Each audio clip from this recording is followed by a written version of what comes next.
तो रहा अपूर्ण और था भूत, तो ये दोनों मिला के क्या हो गए? अपूर्ण भूत। जैसे ये रहा भूत और ये रहा पूर्ण, तो क्या हुआ? पूर्ण भूत।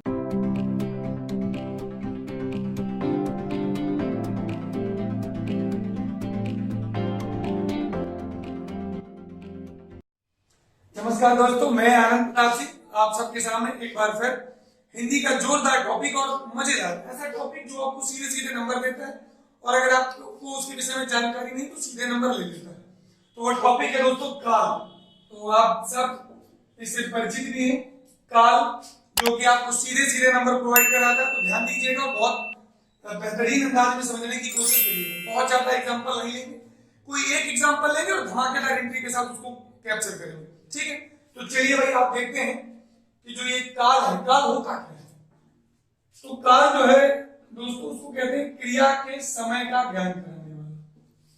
क्रिया के समय का जो ज्ञान कराता है, क्रिया के समय का ज्ञान कराने वाला काल कहलाता है।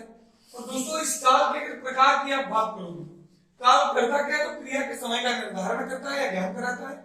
और अगर आप इसके प्रकार की बात करते हैं कि भाई हम काल तो पढ़ते हैं लेकिन काल कितने प्रकार का होता है, तो जब काल के प्रकार की बात करेंगे हम, तो काल का पहला प्रकार आता है वर्तमान काल, दूसरा आ जाएगा भूतकाल, तीसरा आ जाएगा भविष्य काल। तो दोस्तों तीन प्रकार के काल होते हैं। तीन प्रकार के कालों में हमारे वाक्य आते हैं और वाक्य देकर आपसे पूछा जाता है कि बताइए संबंधित या दिया गया वाक्य किस काल का है। तो ध्यान देने की जरूरत है थोड़ी सी। पहली बात तो आप काल के प्रकार के जो तीन भाग बटे गए, इन तीन भागों में एक एक भाग का जो जो प्रकार है आप वो देख लीजिए। भाई जैसे बात वर्तमान की कर दी जाए तो वर्तमान का मतलब क्या हुआ? जो चल रहा है। तो वर्तमान क्या होता है? वर्तमान होता है जो चल रहा है, वर्तमान जो चल रहा है। भूत जो बीत गया है, भूत जो बीत गया है। और भविष्य जो होने वाला है, भविष्य जो होने वाला है।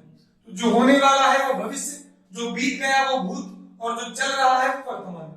तो चल रहा या बीत गया या होने वाले के सैद्धांतिक तरीकों की बात करी जाए तो इनके अलग अलग प्रकार आते हैं और हर प्रकार में अगर आप एक एग्जांपल पकड़ के पूरे प्रकारों को कैप्चर करेंगे तो शायद बेहतर समझेंगे। तो दोस्तों देखते हैं कि भाई वर्तमान काल के भेद। वर्तमान काल के भेद की बात की जाए कि आखिर वर्तमान काल के कितने भेद होते हैं। तो वर्तमान काल के भेद में नंबर एक हम लोग पढ़ते हैं सामान्य वर्तमान। क्या कहते हैं? सामान्य वर्तमान काल। आप जोड़ सकते हो, बार बार जोड़ने का मतलब नहीं, इतना तो आपको जानकारी है ही कि भाई सामान्य वर्तमान है तो काल लगा दिया जाएगा। तो पहला भेद आता है सामान्य वर्तमान काल। पहले प्रकारों के नाम जान लेते हैं क्योंकि नाम बहुत जरूरी पूछ लिया जाता है कि बताइए इनमें से कौन वर्तमान काल का भेद नहीं। तो पहले हम लोग काल की पूरी चर्चा कर लेंगे, उसके बाद एक एक्सरसाइज वीडियो लेके आएंगे जिसमें केवल काल की एक्सरसाइज करेंगे। ठीक है, तो काल की एक्सरसाइज का दूसरा वीडियो आएगा, पहले काल के कॉन्सेप्ट और सिद्धांतों का वीडियो आएगा जो कि आप इसको पढ़ने के बाद एक्सरसाइज का वीडियो आप अच्छे से देख पाओगे और अच्छे से उसके उत्तर कर पाओगे। तो पहला आया भाई सामान्य वर्तमान काल, दूसरा आया सामान्य के बाद आता है तात्कालिक वर्तमान काल। क्या आया? तात्कालिक वर्तमान। तीसरा काल आता है तात्कालिक के बाद पूर्ण वर्तमान, पूर्ण वर्तमान काल। चौथा आता है संदिग्ध वर्तमान काल और पांचवा आता है संभाव्य वर्तमान। तो दोस्तों ये हो गया वर्तमान के भेद। तो देखो बोर्ड अपना छोटा है, इस वजह से हम लोग कोशिश ये करेंगे कि एक एक काल के एक एक एग्जांपल के साथ समझ लेते हैं, फिर दूसरे को लेंगे और उसके एग्जांपल लिखेंगे, क्लियर हो जाएगा। ठीक, तो ज्यादा फैलाने का प्रयास नहीं करें, इसको समझने की कोशिश करना कि भाई सामान्य वर्तमान काल की अगर हमने बात की तो आप बचपन से पढ़ते आओ कि जब भी का है, ती है, ते है का सिद्धांत आता है, जैसा उदाहरण कोई मिलता है तो आप तुरंत लपक के कहते हो नहीं भाई ये वर्तमान का भेद हो गया। तो वर्तमानता के मूल कॉन्सेप्ट को पकड़ने के लिए ता वाला कॉन्सेप्ट तो तुम्हारे दिमाग में होगा। तो उसी अनुसार अगर हम देखें कि भाई सामान्य वर्तमान काल में कैसे उदाहरण आएंगे, तो आप कहोगे सर सामान्य वर्तमान काल का मतलब है, आपने कह दिया राम पढ़ता है, आपने क्या कह दिया, राम पढ़ता है, या राम ना कह के आपने यहाँ राम की जगह में लगा दिया बच्चा पढ़ता है। तो बच्चा पढ़ता है, ता है, ती है, ते है, अगर ऐसी बातें किसी वाक्य के अंतर्गत दी जाती हैं तो निसंदेह आप उसको सामान्य वर्तमान काल की ओर ले जाओगे।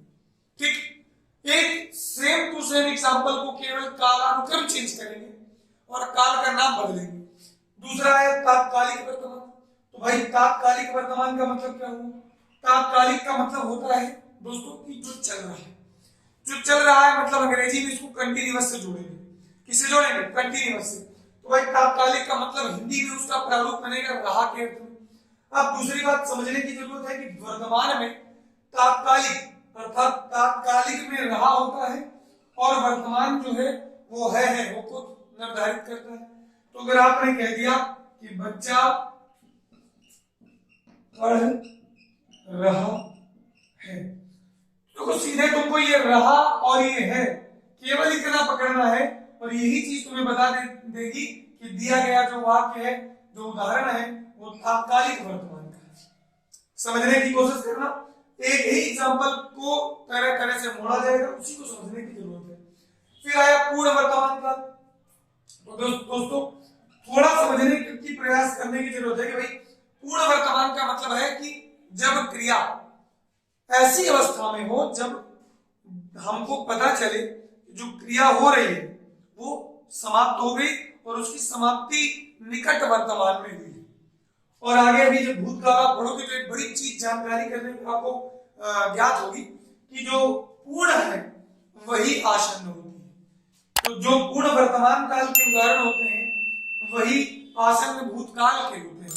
तो अगर आप कोई अच्छी व्याकरणिक पुस्तक लाते हैं कामता प्रसाद गुरु की या किशोरीदास वाजपेयी की, तो उनमें आपको सीधे सीधे कह दिया जाता है कि भाई जो भूतकाल या काल विभाजित किया जाता है तो भेद में ही हटा दिया जाता है, या तो पूर्ण वर्तमान रखा जाएगा और या तो आसन्न भूत रखा जाएगा। और जिस भी पुस्तक में आसन्न भी है पूर्ण भी है, आप याद रखिएगा कि ये दोनों समान है। तो हम पहले पूर्ण वर्तमान की बात करेंगे फिर भूत की बात करेंगे। तो देखो पूर्ण वर्तमान काल क्या है? तो भाई पूर्ण वर्तमान काल जो है इसमें वर्तमानता को दिखाते हुए क्रिया की समाप्ति कर रहा है। मतलब बच्चा आया है, या जो ऊपर से उदाहरण चले आ रहे हैं उसी भाव में अगर ले जाओ तो बच्चे ने पढ़ा है, क्या बन जाएगा? बच्चे ने पढ़ा है। तो आपका ये उदाहरण हो जाएगा बच्चे ने पढ़ा है। तो देखने की जरूरत है पढ़ा, जो पढ़ा क्रिया है वो ये बता रही है कि क्रिया समाप्त हो गई, और है ये बता रहा है कि क्रिया वर्तमानता को लिए हुए। तो अगर क्रिया के उसमें क्रिया परिवर्तित अवस्था में हो जाए और साथ में है या हो के अर्थ में क्रिया की पूर्ण सिद्धि वर्तमानता की ओर ले जाई जाए तो उसको बोलते हैं पूर्ण वर्तमान काल। संदिग्ध का मतलब, पहले आप शाब्दिक अर्थों में विशेष ध्यान दीजिएगा। यदि शाब्दिक अर्थ से कोई बात क्लियर है तो निश्चित रूप से आप उसके उदाहरण से उसको निकाल लोगे कि भाई कह रहा संदिग्ध वर्तमान क्या है। तो संदिग्ध का मतलब होता है जब किसी क्रिया की वर्तमानता पर संदेह किया जाए। तो वर्तमानता पर संदेह क्या होता है? भाई वर्तमानता पर संदेह का मतलब है कि जैसे आ जाए कि बच्चा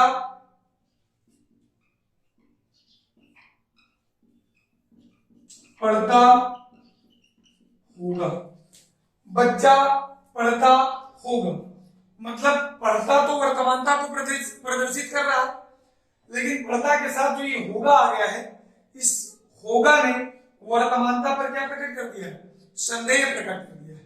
अर्थात बच्चा पढ़ता होगा, मोहन आता होगा, राम गाता होगा, सीता सोती होगी, बच्चे पढ़ते होंगे, वो वहां गए होंगे या आए होंगे, ये बातें अगर आएंगी तो निश्चित रूप से आप समझ जाइएगा कि ये संदेहास्पद वाक्य है और उनकी क्रिया का जो रूप होगा वो ये क्लियर कर देगा कि वो जो दिया गया उदाहरण है वो किस काल का है। क्रिया का रूप मतलब क्या हो कि अगर ता के साथ होगा है तो संदिग्ध वर्तमान, अगर ता के साथ होगा है तो संदिग्ध वर्तमान, और यदि क्रिया के भूतकाल रूप के साथ होगा हो जाए तो इधर आ जाओगे संदिग्ध भूत की अवस्था में। फिलहाल हम लोग अभी संदिग्ध वर्तमान पर है, तो हमारा सारा ध्यान संदिग्ध वर्तमान की तरफ होना चाहिए। तो भाई जैसे आया बच्चा पढ़ता होगा, तो क्लियर बात होगी कि संदिग्ध वर्तमान में जाएगा समझे। दूसरी बात, संभाव्य का मतलब कि क्रिया के वर्तमान काल में होने पर संभावना प्रकट की जाए। संभावना मतलब क्या हुआ भाई? संभावना मतलब लिखा है बच्चा पढ़ता हो। क्या लिखा है? बच्चा पढ़ता हो। अगर पढ़ता हो लिखा हो तो भी आप कह दोगे संभाव्य वर्तमान है। अगर पढ़ता हो की जगह में लिखा हो कि बच्चे ने, लिखा हो बच्चे ने पढ़ा हो, तो तब भी ये संभाव्य वर्तमान में जाएगा।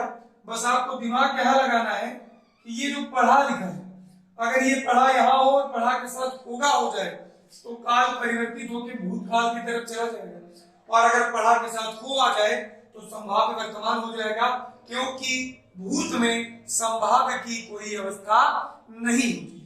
याद रखिएगा, भूतकाल में संभाव्य की कोई अवस्था नहीं होती। क्लियर बात है? अगर ये बात क्लियर हो गई है तो आप इन्हीं उदाहरणों के साथ इस पूरे पेज की स्क्रीनशॉट ले लो, ताकि आपको नोट्स बनाने में आसानी रहे। और नोट्स का जो पीडीएफ वाला मामला है वो हम लोग देखेंगे, किसी तरह से आपको पीडीएफ प्रोवाइड करा सकते हैं तो कराएंगे। जो भी चीज आपको समझ में नहीं आ रही है कमेंट करिए, बहुत अच्छी लग रही है तो लाइक करिए। और हमारे चैनल में आप नए हैं, चैनल नया शुभारंभ है, सब्सक्राइब करिए, ज्यादा से ज्यादा संख्या में इसको बढ़ाइए। आपका प्रयास, आपकी का जो लगाव है वो हमें आपकी तरफ आकर्षित करेगा, और हम आपको बहुत बेहतरीन चीजें देंगे जिससे आपका जो भी परीक्षा की सामग्री है वो मजबूत हो जाए। तो निश्चित रूप से आप हमसे जुड़ेंगे तो उसका आपको फायदा मिलेगा। तो अगर आप स्क्रीनशॉट इसकी ले ली हो तो हम उसको हटाते हैं, ठीक। तो चलिए भाई दोस्तों, इसको हटा देते हैं। स्क्रीनशॉट हो गई, दूर हट गए, आप स्क्रीनशॉट ले सकते हैं, कंप्लीट है।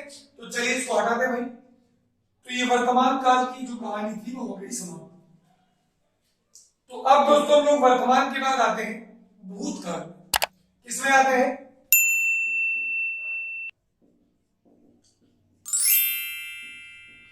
तो दोस्तों वर्तमान के बाद हम लोग आएंगे भूतकाल में, और लिख रहे हैं कि भाई भूतकाल के भेद बताओ। भूतकाल के भेद। तो दोस्तों पहले हम भूतकाल के पूरे भेद लिखेंगे, फिर वैसे ही एक एग्जांपल लेके आपको कवर करेंगे।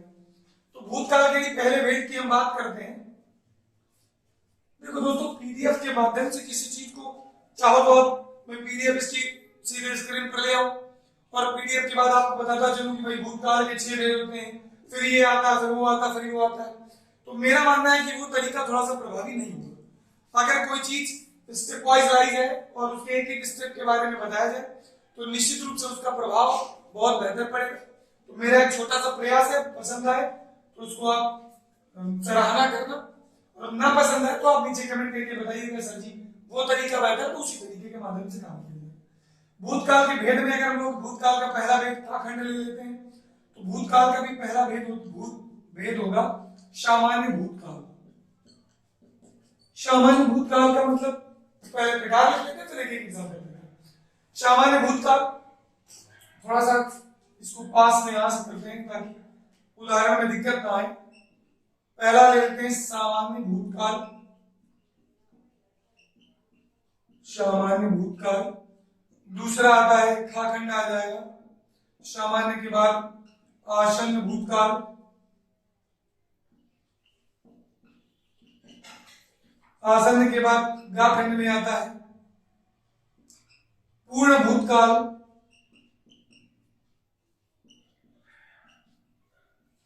पूर्ण के बाद घाखंड में आ जाएगा अपूर्ण भूतकाल, और घा के बाद अंगाखंड में आ जाएगा संदिग्ध भूतकाल,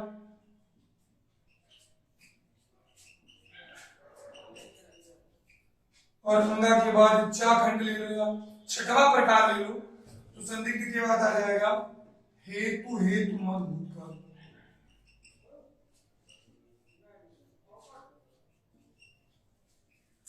तो दोस्तों ये तुम्हारे 6 प्रकार हो गए भूतकाल, और हमें लग रहा है कि आप गा से कुछ असहजता महसूस कर रहे हो, तो हम इसको आधा का हटा के आपको 1 2 3 4 5 और 6 में कर देते हैं, ताकि दिमाग में एक बात बनी रहे कि गुरुजी वर्तमान काल के भेदों की संख्या 5 और भूतकाल के भेदों की संख्या 6 हो। तो देखो सामान्य भूतकाल हमने लिख दिया। सामान्य भूतकाल का मतलब है कि वह क्रिया जो सामान्य रूप से भूतकाल में हुई, अर्थात बच्चा आया, या आप लिख सकते हो मोहन गया। तो ये क्रिया कैसी है? सामान्य रूप से भूतकाल में बीत गई। बच्चा आया तो मोहन गया। तो आया हो या गया हो सामान्य अवस्था में बीती हुई क्रिया है, तो हम लोगों ने इसको कह दिया ये सामान्य भूतकाल है। लेकिन आसन की बात जैसे ही करते हैं तो दोस्तों मेरी बात जब वर्तमान काल में हो रही थी तो आप दिमाग वहां ले जाओ, या वीडियो को बैक करके भी देखना। तो मैंने बताया कि जो पूर्ण वर्तमान काल की अवस्था है वही आसन भूत की अवस्था है, कि जब वर्तमानता निकट या तात्कालिक समाप्ति की ओर रहती है, मतलब तुरंत कोई काम खत्म हुआ होता है, तो उसी को आसन भूत कहते हैं और उसी को पूर्ण वर्तमान कहते हैं। क्योंकि आसन का मतलब ही होता है निकट या पास। तो जब कोई क्रिया निकट भूत में समाप्त हुई हो, या बहुत जल्दी ही भूतकाल की अवस्था को प्राप्त करी हो, या अभी अभी भूतकाल की अवस्था में परिवर्तित हुई हो, या कोई क्रिया तात्कालिक समाप्ति की ओर अग्रसर हुई है, तो उसमें हम लोग आसन भूतकाल की ओर आगे बढ़े। समझ गया बात? तो जो आसन है मित्रों वही पूर्ण है। इस कॉन्सेप्ट को दिमाग में भर लेना। जब भी कोई परीक्षा में ऐसा प्रश्न आएगा तो मैं गारंटी के साथ बात करता हूं, या तो ये ऑप्शन होगा या तो वो होगा, एक ही बात आएगी, क्योंकि ये दोनों एक है। ये मैं दावेदारी के साथ और विद प्रूफ कहता हूं। समझ गए? तो कामता प्रसाद गुरु ने इस चीज की चर्चा अपनी पुस्तक हिंदी व्याकरण में करी है।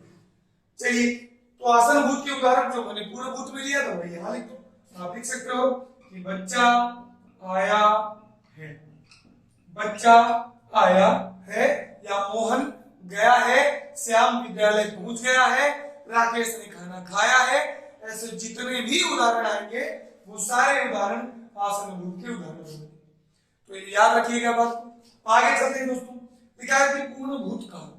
भाई पूर्ण भूतकाल का मतलब मित्र क्या होगा? पूर्ण भूतकाल का मतलब होता है हमें भूतकाल की क्रिया के साथ था थी थे चिपका हुआ मिल जाए, और जैसे था थी थे चिपका हुआ मिल जाए, आंख बंद करके सच से उत्तर मारना कि भैया ये पूर्ण भूतकाल होगा होगा होगा। कैसे?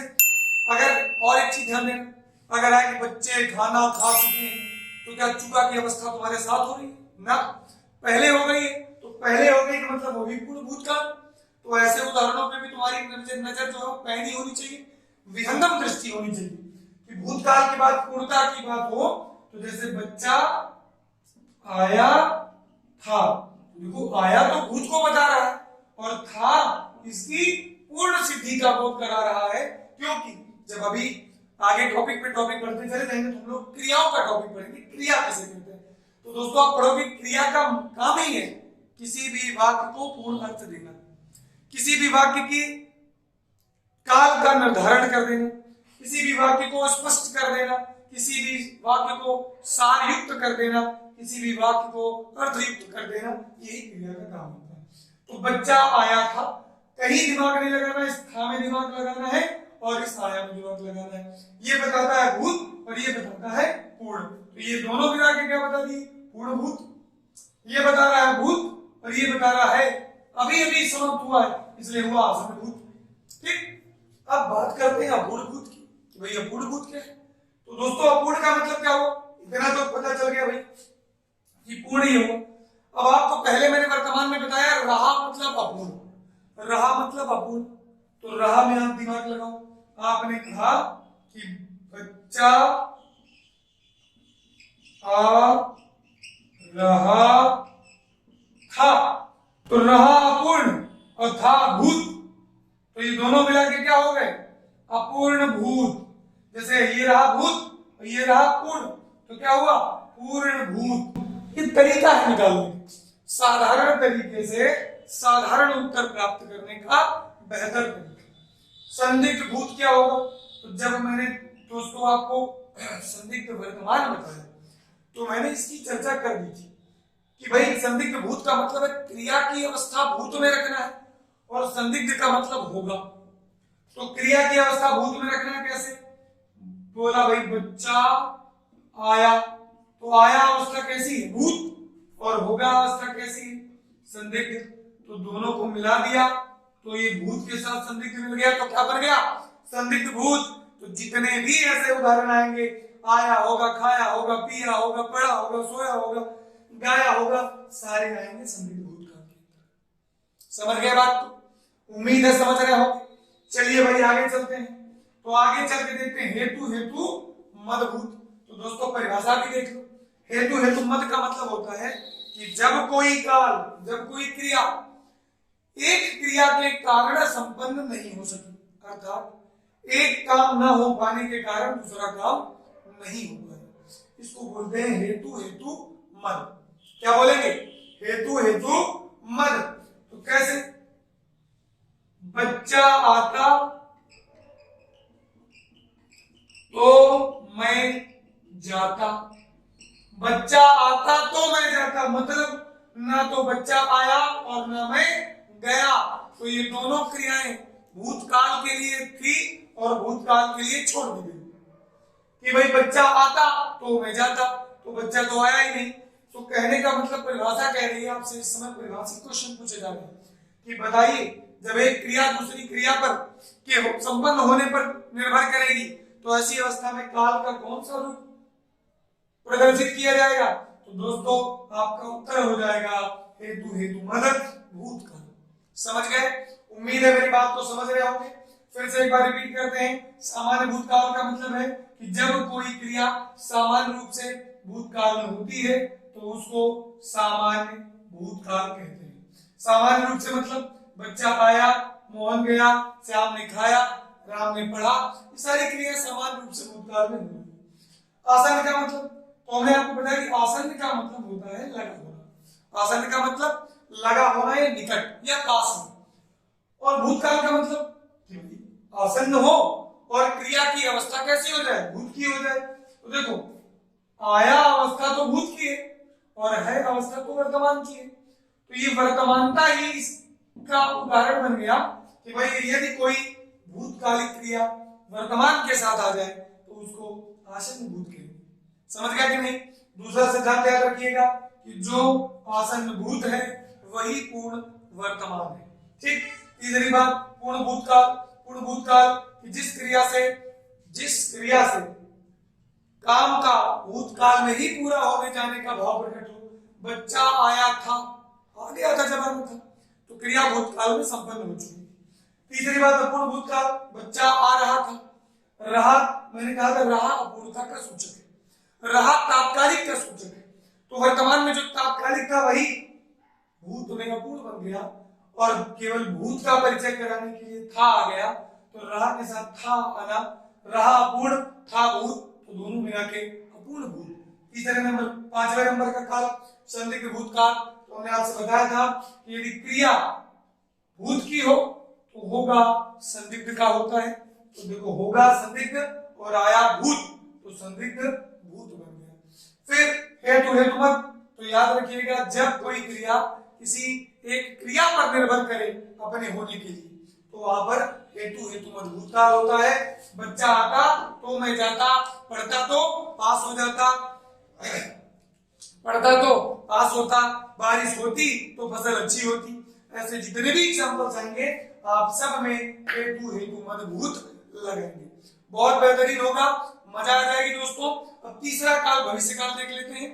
अब भविष्य काल वीडियो बहुत लंबा ना हो, भविष्य काल को हम लोग अगले स्टेप के लिए रखते हैं। ठीक है, तो उम्मीद है आपको ये वीडियो पसंद आएगा। पसंद आए तो लाइक करिए, शेयर करिए, सब्सक्राइब करिए। चैनल पे नए हैं बिल्कुल सब्सक्राइब करिए। आपका प्यार, आपकी मोहब्बत हमें आपको कुछ बेहतर देने के लिए प्रेरित करेगी। बहुत बहुत धन्यवाद।